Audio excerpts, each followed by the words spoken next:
we can do so many things with our lives, and when we get later in our years and we're like, man, I wish I took the time to do this, but really we saw, as we've gone through this academy, that taking advantage of the time that we have now, the resource that we have now, however we can use that, not just to better ourselves, but even to impact people around us. So it has been a great journey. I have thoroughly enjoyed the time with you ladies, and it's been a time like, ladies' time every Saturday morning that we came out every month. We were just really gleaned, and even from our founder, Mrs. Shigley, and in her absence, we do want to honor her and even thank her for this wonderful program. Because without her, this wouldn't be here. So we just thank her for that, because it has blessed so many people's lives. Even people still sharing testimonies from last year's, and it's like every year. And get this, you can sign up every year. It doesn't have to just be this year, because every year you learn something new. Every year there's a different season. You're in a different phase of life. So there's so much that you can glean and learn, and it's things that we can take with us pretty much all our lives. We continue to develop in every area. So at this time, I'm going to stop talking for a little bit. I would like some of our graduates or honorees to share a little bit. So I'm going to welcome up Amani Robbins with a bit of her testimony, how she has been impacted by the Leadership Academy. Thank you. Good morning, everyone. Good morning. How are you doing? Good. That's good. My name is Amani Robbins, and I am a senior biology major, graduating senior biology major from Spelman College. And so during my time in Jade Lee's 2016 Leadership Academy, I've just been so blessed in some of my lives, as Sister William just said. We've been talking and learning more about our spiritual growth as women, our professional growth as women, and even our personal growth as women. And so it's definitely helped me in this season of life that I am in currently, graduating from college and going into the professional field, and even getting married soon. So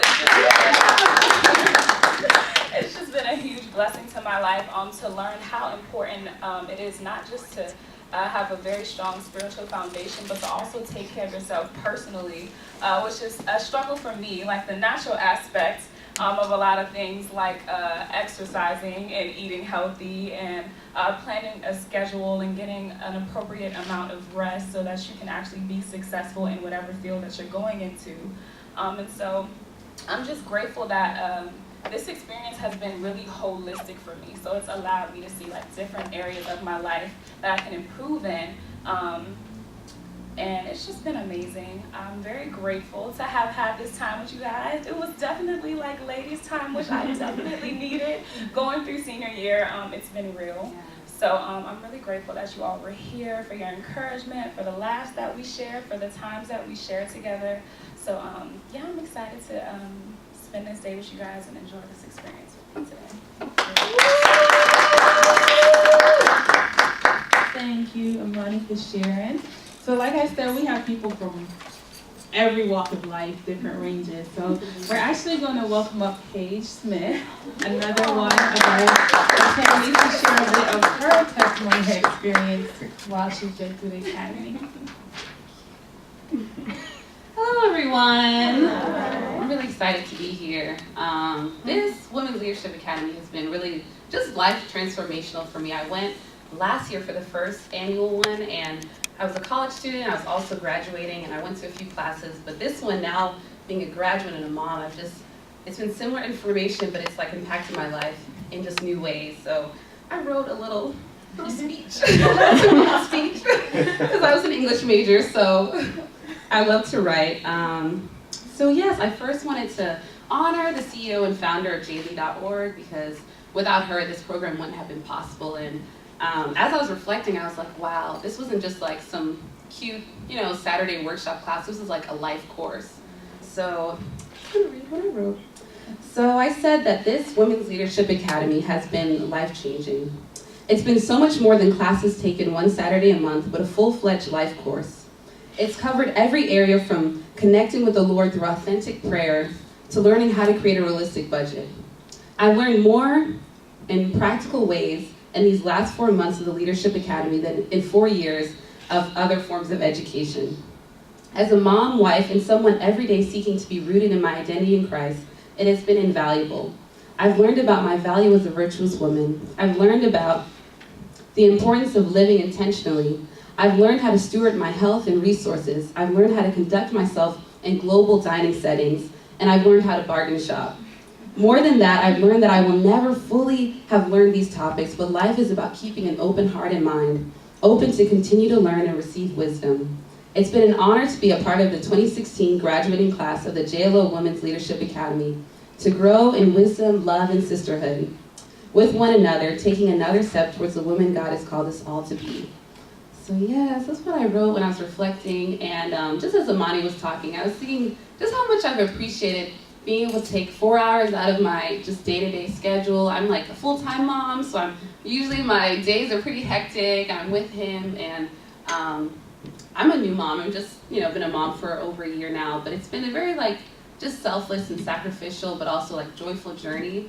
But I know, like Amani said, it's been difficult to find those moments where it's just investing in myself, no one else.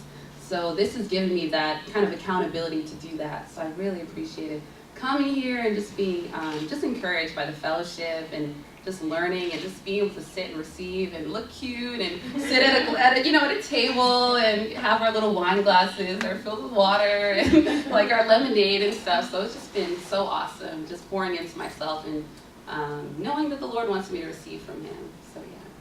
So thank you all. We made it to the end. Congratulations, God. Thank you, Paige. As I was sitting, as she was sharing, I was like, yes, hopefully now we don't walk around oh yes, there's nothing wrong walking around like that actually. I'm a queen and this is how I should be treated. Of course, the queen doesn't tell people how she should be treated. It just happens. People just want it. And we spoke about that some, but that's something else to think about. We're all, this is who God sees us. He sees us as His children, as His queens. He sees us as precious. So even as you continue on, it doesn't have to just end here because, yes, it's a graduation, it's a closing of a chapter, but now you get to actually put into action what you've learned. So that's, it's exciting. And again, we've developed a bond, so you can always call on your sister and say, hey, what was the notes from this? Or I need help in this area, helping each other, keeping each other accountable in that sense. So I'm going to actually welcome up now Tisha. She's going to share a little bit of her experience through the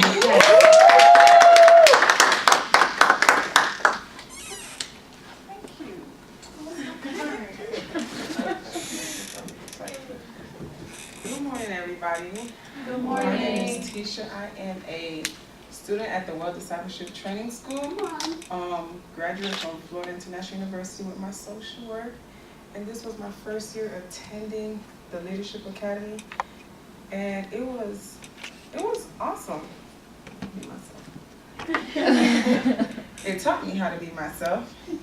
But one thing that I did learn from being in the Leadership Academy, that budgeting and taking care of myself. Sometimes we try to be, I'm not a mom, but mom, do ministry, work, and then by the time you get time to do something for yourself, you fall asleep. That's real. That's been my life. It is. I'm like, my friends be like, come on, let's go. I'm like, I can't. I just want to go to sleep right now, and wake up still tired. Right. But I've learned, that we do have to actually take care of ourselves, even if it means you're tired, but going out with the girls, being able to laugh, being able to enjoy some time yourself, sometimes just by yourself, some quiet time. I love quiet time in this moment, in this season. I'm off with quiet time. What I also learned was to pray. During this season of Leadership Academy, I was asked to pray, opening prayer, which I was nervous about. The whole time I'm praying, I'm asking God, what do I need to say? What am I going to say? I barely prayed before I got here.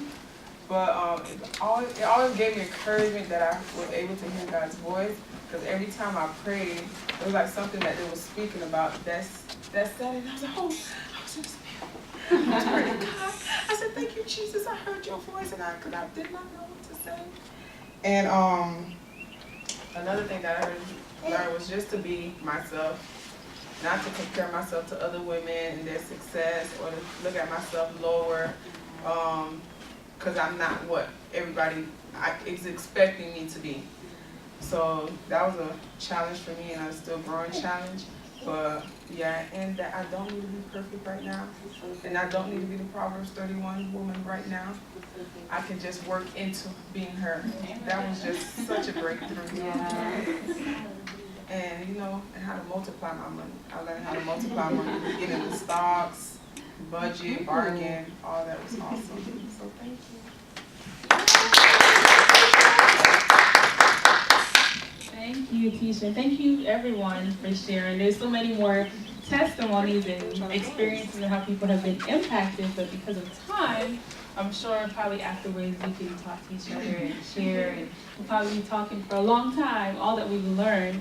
But it's definitely something that is invaluable, what we have learned and what we have all received here during this academy. Things, and even as people were sharing, I was like, yes, we did. You know, it's like you hear certain things, you get certain things, but it's always great to hear what other people have gathered, because there's so many different elements, and you never know what, I mean, it can be the same lesson and everybody has been impacted in a different way, or you never know what the person next to you might be going through. And here we see that this has taught us how to be balanced all around. So it's not just, you know, it's great to be a woman that can pray. Of course you want to be a woman that can pray, but then you can't manage your money.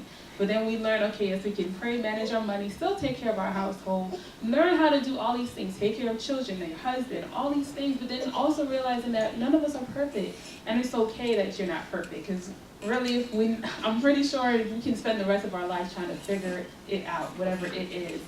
And Tisha said something that I thought that was very important too, just even not comparing herself to successes of other people. And sometimes it's so easy in society to fall into the trap, not that we don't want to be successful, but it can be so easy to fall into the trap of, oh, success is if I have this, or success is if I have this amount of money, if I'm, you know, I have this job, or I have 2.5 children and a white picket fence. Well, really, it's ultimately our success is what has God called us to do. What has He called us to be to each and every one of us as an individual? And that is what measures success, knowing that while I am giving my all ultimately to do what God has designed me, created me to do, and I'm doing it with all my heart, the best that I know how, and I realize that, hey, I might not get it in a year, I might not get it in 2 years. Actually, I might not get it until the day I die, but I'm doing what He wants me to do, and that makes Him pleased. And being able to know that's success, doing as God wants you to do, and then being able to impact other people's lives through that. So thank you again, each and every person, for sharing, because that has definitely even blessed my life, even as you have been sharing, and just even seeing how I'm just thinking like, oh yeah, budget shopping and saving money, and because I can, just me sharing from my experience, it's like I can be perfect or almost perfect. We realize that perfect doesn't really exist. But I can be great in one area and then not so great in another area. But that's okay. At least I'm knowing how to work through and how to get to this place where I'm seeing success in that area of my life. So again, thank you all for sharing.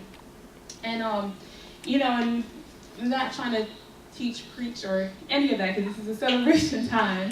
But there's not many women that we see around us, and I was just even thinking that was something that is a blessing that we can glean from people that have been successful in what God has called them to do, or just being able to manage all of these things. Because I'm thinking sometimes, when I think about my mom's like, how did she do it? How did she do it? Keep a job, manage a household, and we spoke about all this in the Proverbs 31 woman, all these things, but how did she manage to do all of this? But then it's something, it's like, wow, I had the privilege to be in somebody's presence, to be raised by someone that has done it, so I can see it, how it's modeled.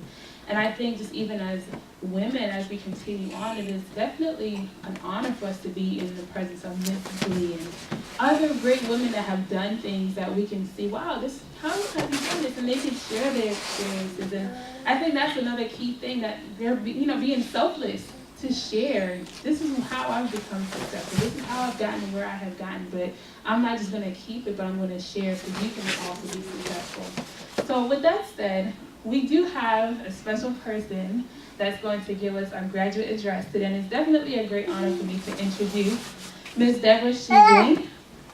And I'm just going to share. That's right. Shigley. Okay.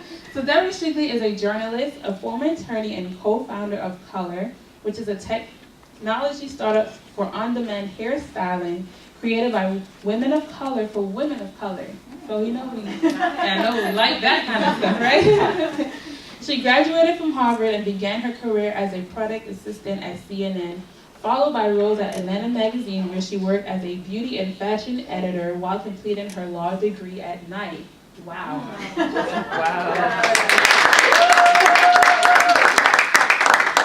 She then practiced employment law for a top firm and published the Go-Getter Girl's Guide, a career advice book for young women. So I'm sorry, I'm reading off my phone. I'm trying not to look unprofessional or, so I'm gonna try to. She has been featured in People Style Watch and Redbook magazine and has appeared as a career and lifestyle expert on The View, CNN, The Today Show, ABC News, CBS This Morning, and many more local and national programs. Prior to launching Color, Debra lived in Mexico City and attended beauty school in fluent Spanish while pregnant with her fourth child. Come on. She lives in Atlanta with her husband Kevin and their 4 children, 2 boys and 2 girls. And it is a great honor for me today to stand here to welcome up our guest speaker, Ms. Debra Shigley. And as we've seen again, we are surrounded by many great women, so I am excited to hear what she has to say that we can glean some more. So join me in welcoming her up today.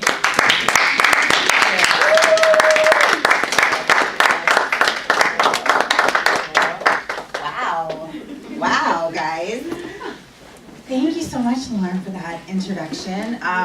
It is such an honor to be here today, to just appreciate the hard work that you ladies have done, and maybe to share, a tiny little bit of wisdom of something to add to this incredible journey that you guys are all on.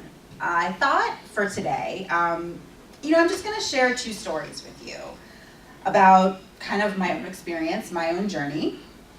And, no big deal, just 2 stories. One of them, the first one's a little bit, I think, more outward looking. And the second one is perhaps a little more inward looking. So at the time, one of my roommates, a young woman named Heather, she had found a just ridiculous rent-controlled apartment in New York City for the summer.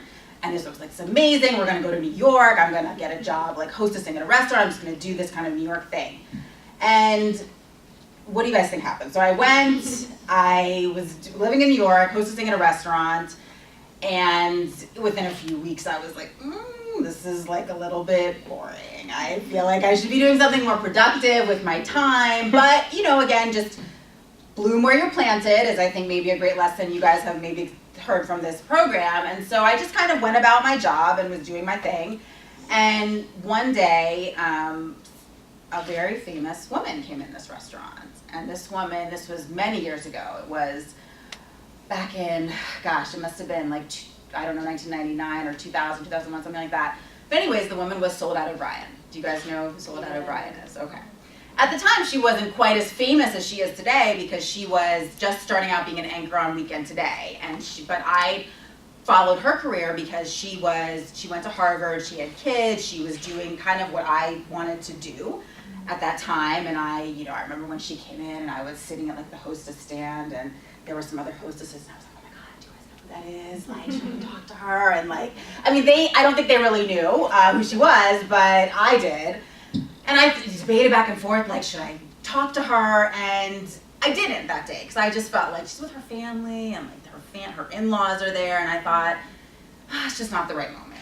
And so then, a few days later, I was just kind of sitting in a park outside my apartment, and I thought, maybe there was just a moment of sort of inspiration, from another source. And I said, I'm gonna write her a letter. Why not? Why don't I just write her a letter? So I sat down in this park and I hand wrote her a letter. I just kind of poured out to her, hey, I've never written a fan letter before, but, I've admired your work forever, and, I went to Harvard too, and I really admire your career, and this is kind of where I am. I've done all these internships in journalism, but I'm just not really sure what's the next step.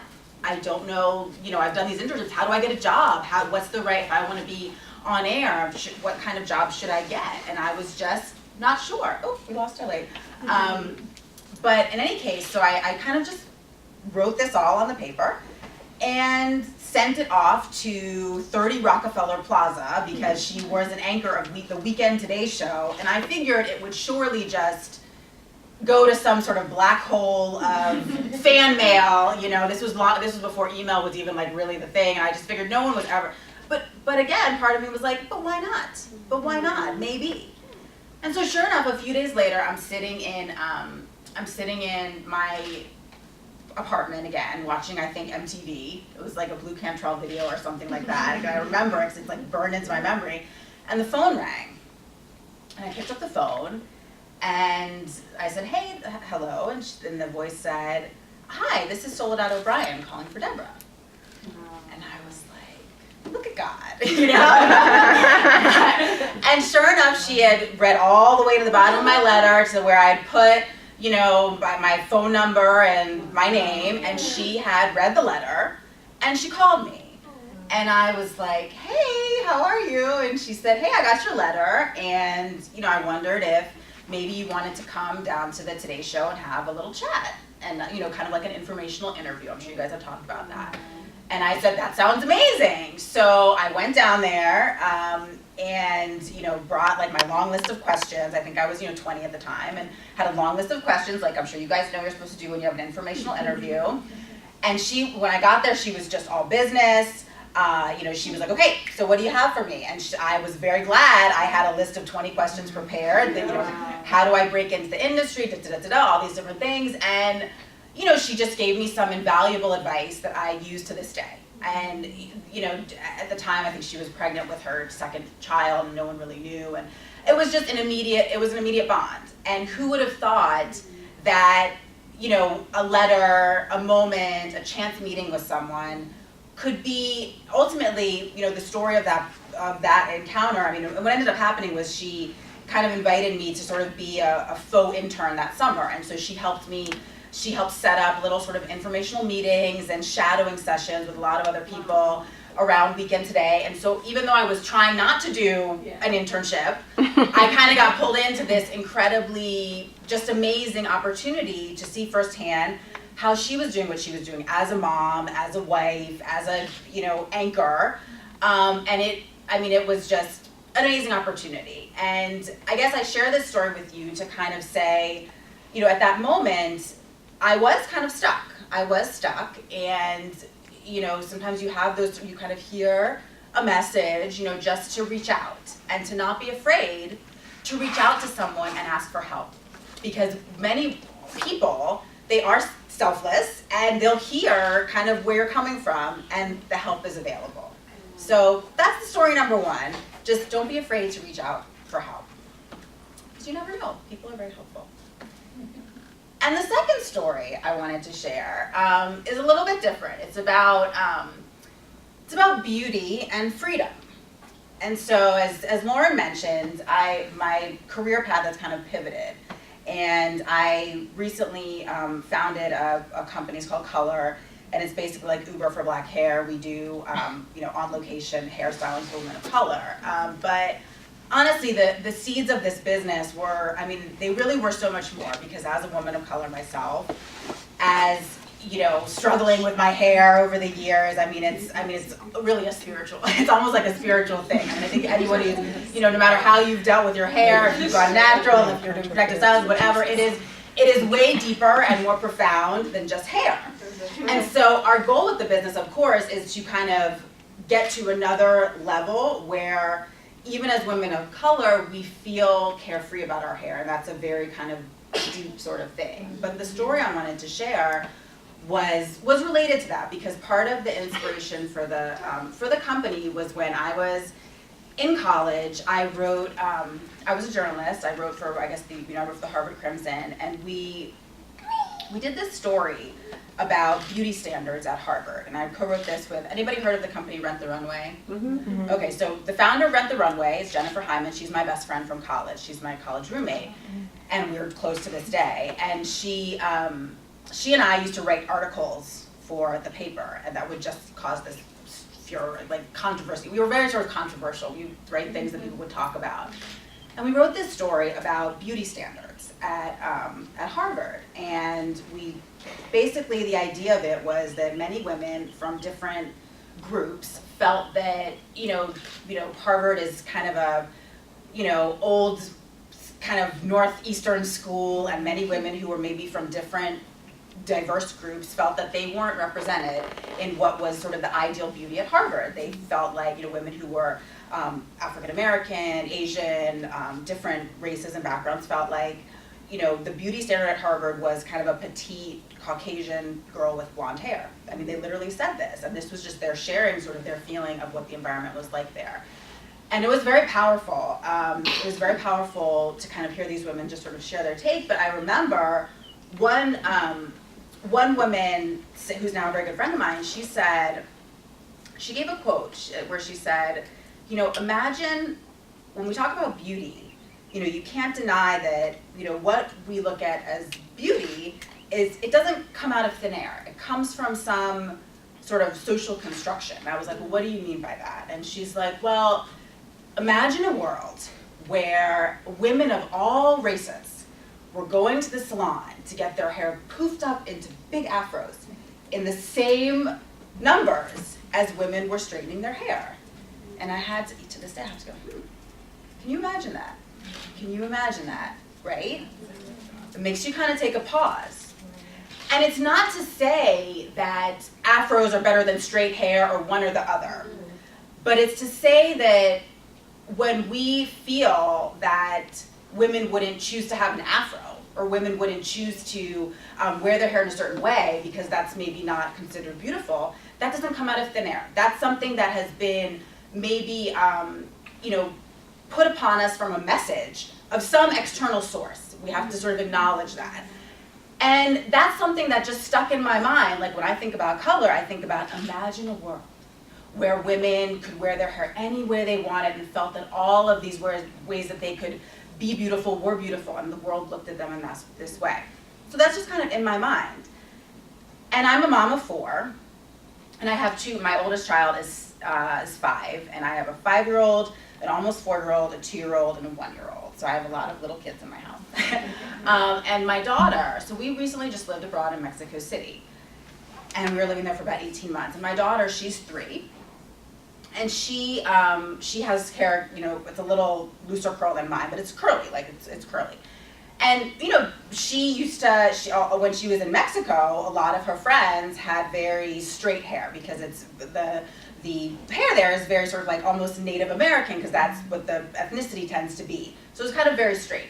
And they do beautiful, it's called peinado, like beautiful, they do lots of braids and beautiful intricate things, but again, her hair was curly and nobody had curly hair. And when we were living there, I remember she used to always sort of go in, like she loved to be in like the shower. And her hair gets very straight when she's in the shower. And she loves to like be in the shower and be all like straight or whatever. And she just wanted it to be like straight. And I just remember as a mom kind of having a moment of like, in this moment, like, I'm just, what I might say to her might impact, how she feels about her hair. And you just see how this is happening even with a 3-year-old. And I just remember I might have said things like, oh, your hair is beautiful. We love curly hair. Just like little kind of seeds of self-love and whatever. But what was really so powerful, so we just moved back to Atlanta, and we live in a part of town called Eastlake, very diverse, East Atlanta, and now she's in preschool over there. And all of her friends have, all different kinds of hair, and they do their hair all different ways, which I think is wonderful and amazing. And a few weeks ago, she came home, and when she has her hair like in a ponytail, you can kind of make it almost like a straight ringlet, okay? And that morning I was just trying to like, groom it or, whatever, so it was like, like wet it down or whatever. And she was like, no, Mom, no, I don't want you to wet it. Don't wet it. Because it was like a little, it had like some substance to it that morning. I was like, oh, okay. It's like, why don't you want me to wet it? She's like, no, I want it to be like, she's 3, mind you. She's like, I want it to be like big. I want it to be like poofy. I want it to be poofy like Michelle has it. I want it to be, big like, like Zaire has it. And gosh, I mean, telling this, it makes me kind of choke up a little bit because, it reminds me that what she viewed as beautiful wasn't impacted by, I mean, this is like sort of like a purity of a 3-year-old who's looking at the world and seeing her friends and just seeing, oh, that looks cool. And no one has come in and said, it shouldn't be that way. You shouldn't look that way, or you shouldn't, wear your hair that way, or your beauty is not good enough. And so as a mom, it kind of made me think, gosh, that's amazing. That's amazing, and how important it is to allow that sort of kind of purity of like what you think is possible. And so we're talking about beauty there, but I think it relates to life in general. And I guess sort of my message for you is that in the same way that, what we think sometimes is possible for our, what we're supposed to aspire to in terms of our beauty or whatever, it's kind of the same in life.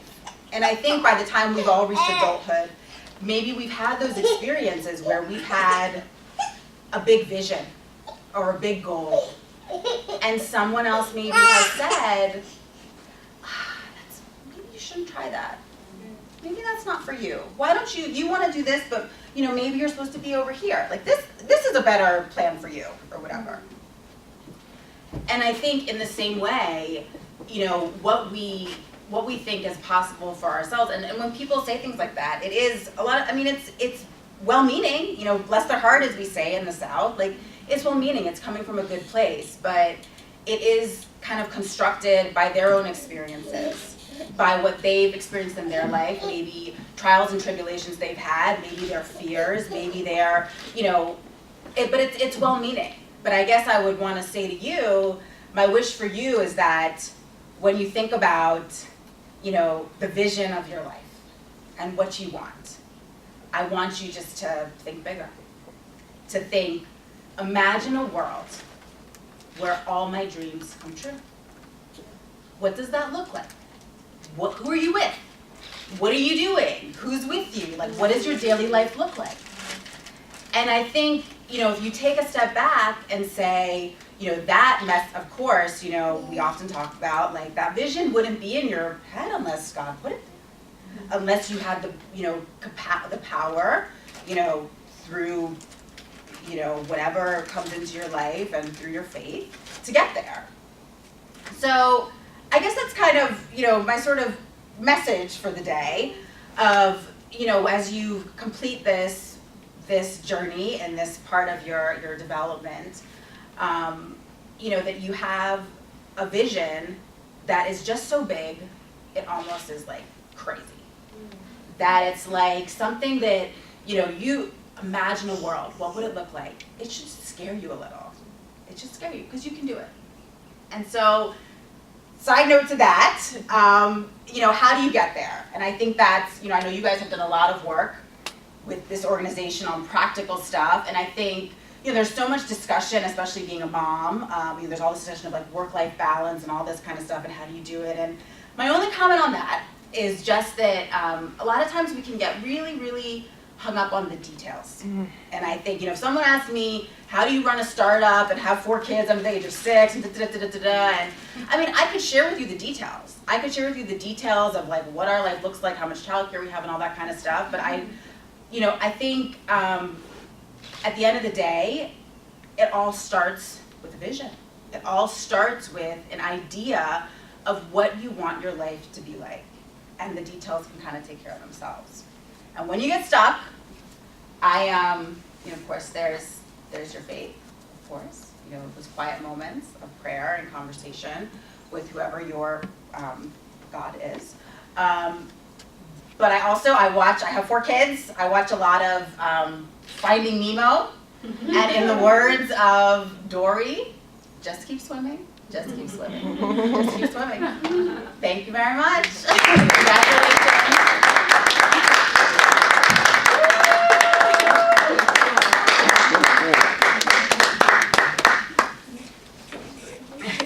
Thank you so much, Ms. Debra, for that. Definitely. That was really good.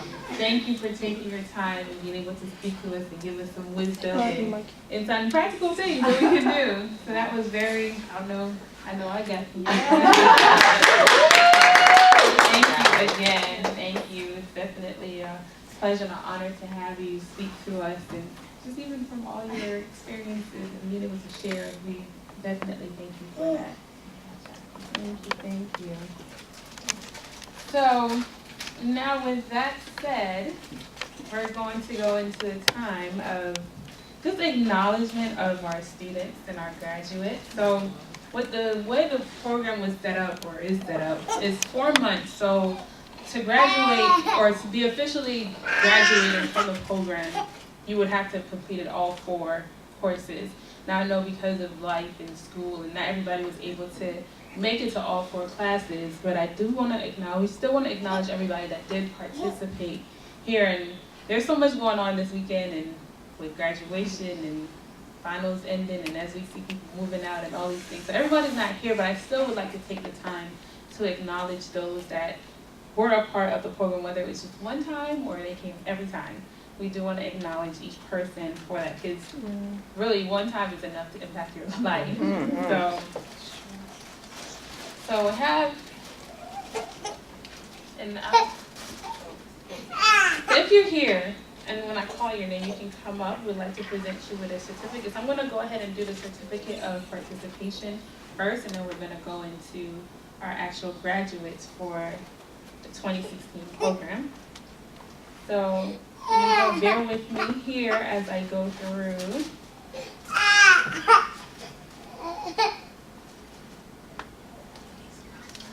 As I'm here thinking, I'm like, one of our young ladies actually in graduation right now.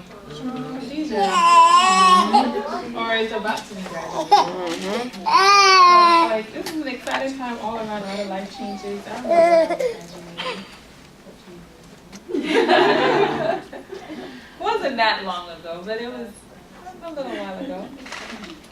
It's always an exciting time. Families here, friends, and gifts and money and cards, and then there's also, well, I know I had a little bit of a crisis, like, okay, what do I do? But this is why we're here. Vision. What is your vision? What is your inspiration? What are you doing? So you don't have to worry about, oh my gosh, what am I going to do with my life? I remember when I turned 25, I called my mom, before I even made 20, before my birthday came, I called and I was like, Mom, I think I'm having a quarter-life crisis. No, you don't understand. She was like, you haven't even lived half your life yet. What you talking about? She said, you still have so much. I was like, Mom, you don't understand. I'm having a quarter-life crisis. What do I do? Where do I go? I was like, I don't know what I'm doing with my life. I mean, clearly I had direction, but it was just, you know, I guess I was being dramatic. I didn't think I was a dramatic one, but I guess I was. But I guess something does happen when you turn 25. I don't know. At least for me, I felt like something was happening. But anyway, life transitions, sometimes not always easy, but it's exciting. So moving forward, because I can keep talking. So I'm going to just call out some people that we would like to acknowledge that participated with the Academy this year. So we have Dana Bellefleur, and she's actually graduating. We have Autumn Bertrand. Leah Brewster, Abriana Butler. Now, actually, Abriana is one of our online students, so she wasn't here with us physically, but she was an online participant. So we do want to acknowledge her as well, and we will be sending her certificate in the mail. So if you're watching, you will receive that. We have Mariah Cowlin. Now I'm walking you up like, yes, these people are doing some stuff. I want to be your friend. I'm like, Mariah's on her way out of country. Where's she going to? I forgot. Portugal. So I'm like, these people are doing stuff. That's who I should hang around. We have Nana Danchi. Michaeline Frazier.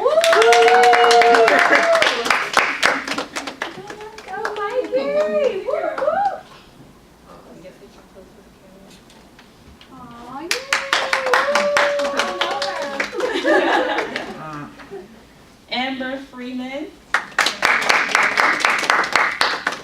Taylor Hunter. She's also graduating from Spelman. We have Fenella Miller, Amelia Minta, Marisha Morris, Gabriella NJ,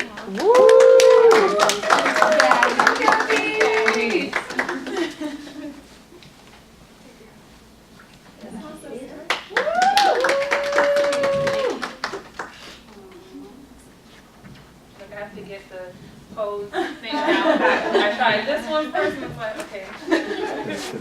Stacia Ogan, Amani Robbins,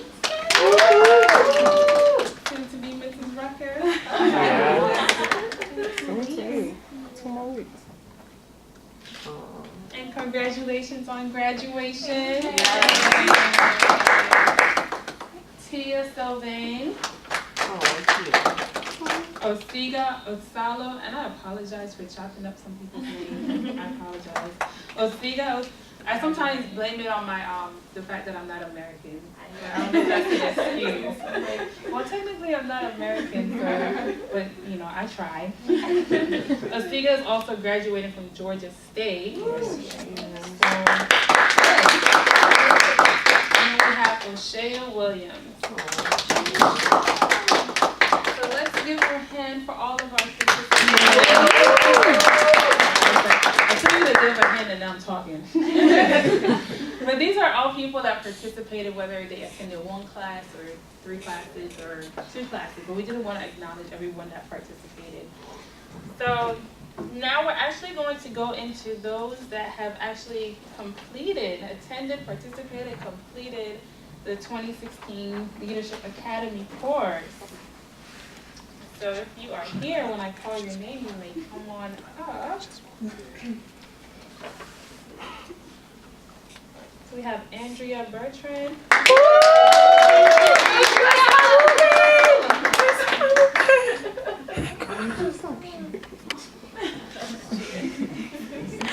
Janae Bryant.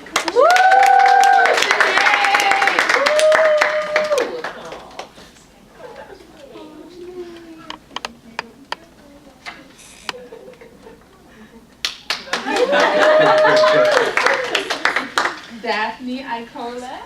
Okay.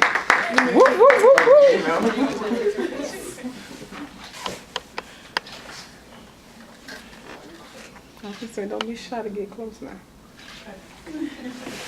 Tisha Germain.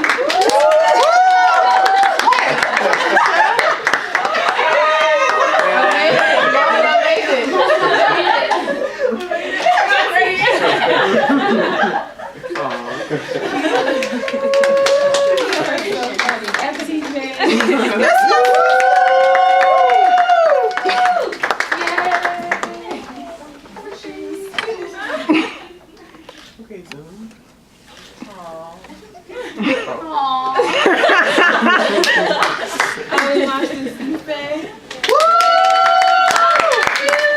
I gotta crack my neck.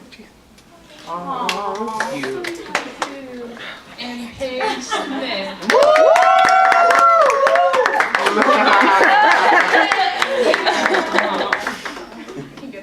I know.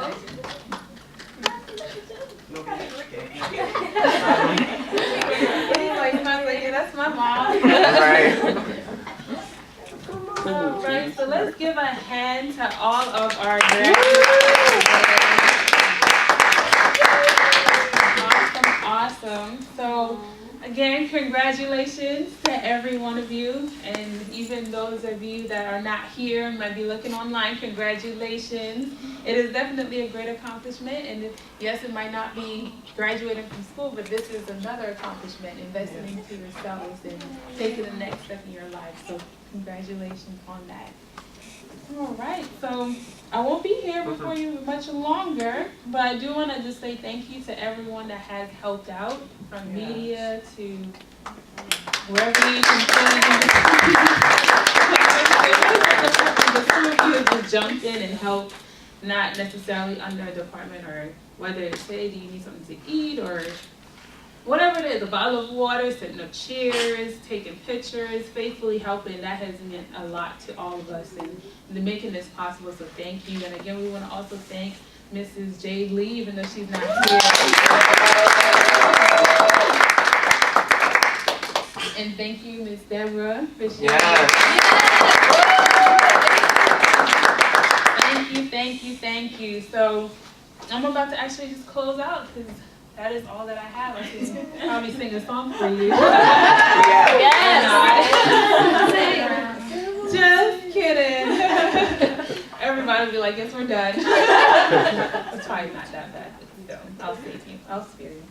But when we get done, we do have a cake. We would like to share with y'all just a time to celebrate. And again, thank you all for coming. And I hope that this has been something that has been impactful for your lives. And I'm looking forward to next year's Academy with you all and new other people, new faces. Some of you hopefully are still around. You know, people graduating, getting married. Hopefully nobody's being sent off away somewhere. But wherever you go, all the best in your endeavors. And remember to keep that vision always towards. Go get it, you know? Go get it. It's for you. If it is yours, it is for you. And I remember reading a quote. For some reason, I feel like I've been seeing this quote a lot. Maybe it's a person thing. But either way, I think the quote says, faith doesn't make it easy, it just makes it possible. So, what are you trying to tell me that? I'm like, wait a minute, this is a message, God. This does make it easy, but that's something that it's been sticking with me a lot recently. So even, whatever dreams you may have or whatever you're going into this next season, even if it might not seem like, oh, is it easy or, how am I going to do it? Know that you have all the resources and what you've learned here and people, and even if you don't have them currently, believe that God will send the right people and resources and all that you need to accomplish those goals and those dreams to help you through that season. Thank you, family and friends, for coming as well and supporting our graduates.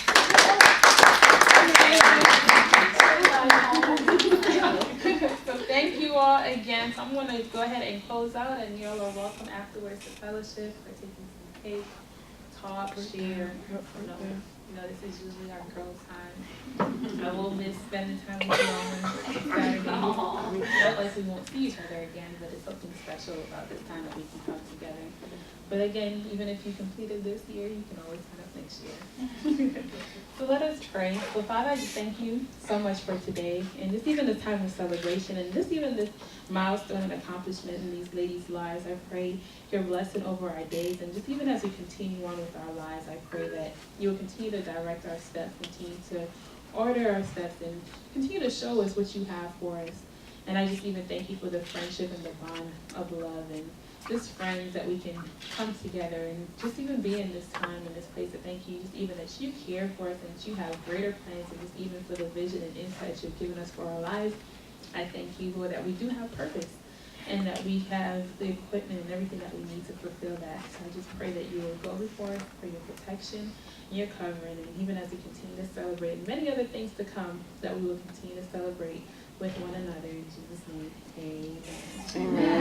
Amen. So thank you all again for coming in. You're more than welcome to fellowship, and we will be partaking in some cake shortly.